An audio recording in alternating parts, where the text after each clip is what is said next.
안녕하세요. 오늘은 디모데전서 네 번째 시간입니다. 3장을 구체적으로 살펴보도록 하겠습니다.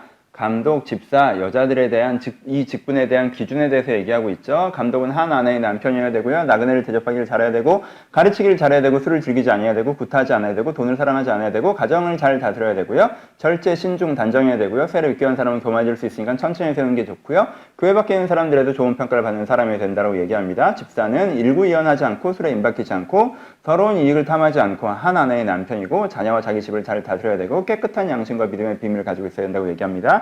여자들은 정숙하고 모함하지 않고 절제되고 충성돼야 된다고 얘기합니다.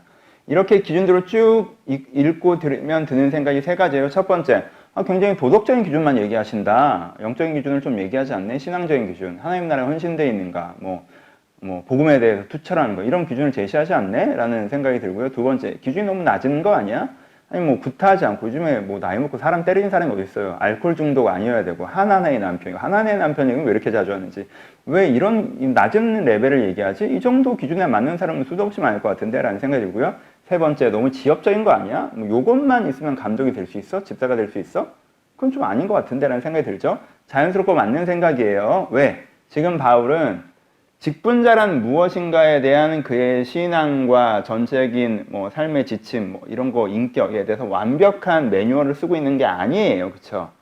바울은 뭘 하고 있는 거예요? 이미 디모데전서 전반으로 설명하고 있는 흐름 속에서 핵심적인 이슈는 이미 가르쳐 줬고, 거기에 대해서 현상적으로 뭘 짚고 있다. 예를 들어서 얘기하고 있다고 생각하시는 게 더 자연스럽고 정확할 것 같아요. 어떤 면에서는 이 에베소 교회에, 막 되게 폭력적인 사람인데, 내가 신앙적으로는 정보량이 많다고 지도자 대우를 받고 있는 사람이 있을 수 있겠죠. 그렇죠? 자기 사실 중독돼 있고 내면 관리가 안 돼 있는 사람인데 되게 금욕적인 생활을 하고 있고 되게 신앙적인 토론을 잘한다 해서 지도자 대우를 받고 있는 사람이 있을 수 있잖아요. 그렇죠? 뭔가 기본적으로 자기가 되게 이익이 된다고 하면 더러운 이익도 탐하고 다른 사람에 대해서 각박하는 사람이고 한데 교회 봉사 열심히 한다고 해서 되게 지도자대로 받고 있는 사람도 있을 수 있고 이렇다란 말이에요. 그러니까 바울은 목회서신이 굉장히 구체적인 이야기들을 하고 있는 거예요. 그렇게는 안 돼 라고 얘기하고 있는 거예요. 근본적인 인격적인 변화가 되게 있는 사람이 지도자가 돼야 돼 라고 얘기하고 있습니다. 그럼 그 근본적이고 인격적인 게 무엇이냐에 대해서는 이미 지난번에 얘기했죠. 이미 그 디모데전서 전체에 대해서 얘기하고 있고요. 거기에 대해서 예를 들어서 지금 얘기하고 있는 거예요. 그러니까 하나의 남편이 된다, 돈을 사랑하지 않아야 된다, 술을 즐기지 않아야 된다, 중독되지 않아야 된다. 이건 뭐랑 연결돼요? 깨끗한 마음이랑 연결되죠. 돈이나 성에 집착하고 있는 거, 중독에 뭔가 중독적 즐거움이 흔들고 있다는 건 이 사람 내적으로 건강하지 않다는 거잖아요. 뭔가 과거, 환경, 육체적 욕망이 휘둘리는 사람이라는 뜻이에요. 그렇죠? 구타하지 않는 거, 일구이연하지 않는 거, 더러운 이익을 탐하지 않는 거, 요건 뭐랑 연결돼요? 선한 양심이랑 연결되죠. 이 사람이 바르게, 선하게, 누구나 생각할 수 있는 양심적인 기준으로 따라서 판단하고 살아가고 있지 않다는 얘기잖아요. 그쵸? 아직 그분은 미숙하다는 얘기예요. 나그네 대접을 잘하는 거, 모함하지 않는 거, 이런 건 사랑이랑 연결되죠. 모함하는 건 이기적인 사랑이거든요. 저 사람 나쁜 사람을 만들어서 관계를 나한테 유리하게 끌고 가는 거고, 나그네를 대접하는 건 이타적인 사랑이죠.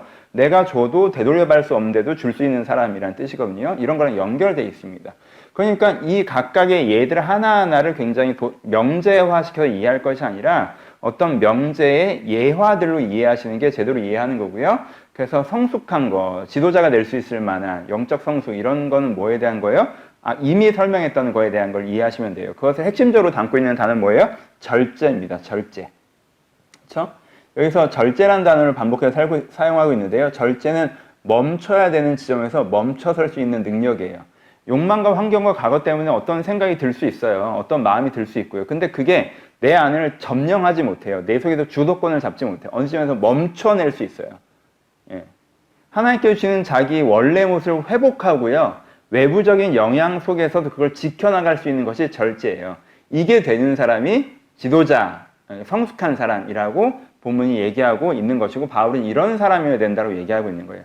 그러니까 복음을 몰라도 도덕적으로 되면 된다가 아니에요. 복음의 은혜를 이미 알고 있고, 그쵸? 하나님 나라에 헌신되어 있고, 이건 기본인데, 그런 진심이 있음에도 불구하고 외부적인 영향과 환경적인 거에 막 흔들려 버리는 게 아니라 이걸 지켜서 자기 인격 전체를 여기에 맞게 만들어 나가고 있는 사람, 이게 성숙한 사람이, 이게 지도적인 사람이다라고 바울이 제시하고 있는 것입니다.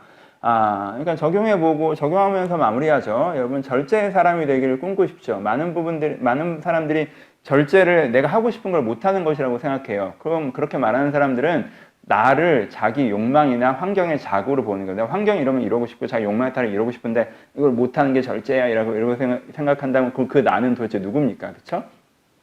흘러가는 대로 떠내려가는 대로 내가 즉흥적으로 생각나는 대로 즉흥적으로 원하는 대로 그렇게 마음대로 사는 게 내 자신의 마음으로 사는 거라고 생각하면 착각이에요. 그건 내 마음으로 사는 게 아니고 내 마음이 뭔지도 모르는 것입니다. 그러니까 진짜 내 마음이 뭔 줄 알고 여러 가지 영향에도 불구하고 이것을 잘 지켜나가는 그 절제, 그 성숙을 추구하고 기대하셔야 합니다. 감사합니다.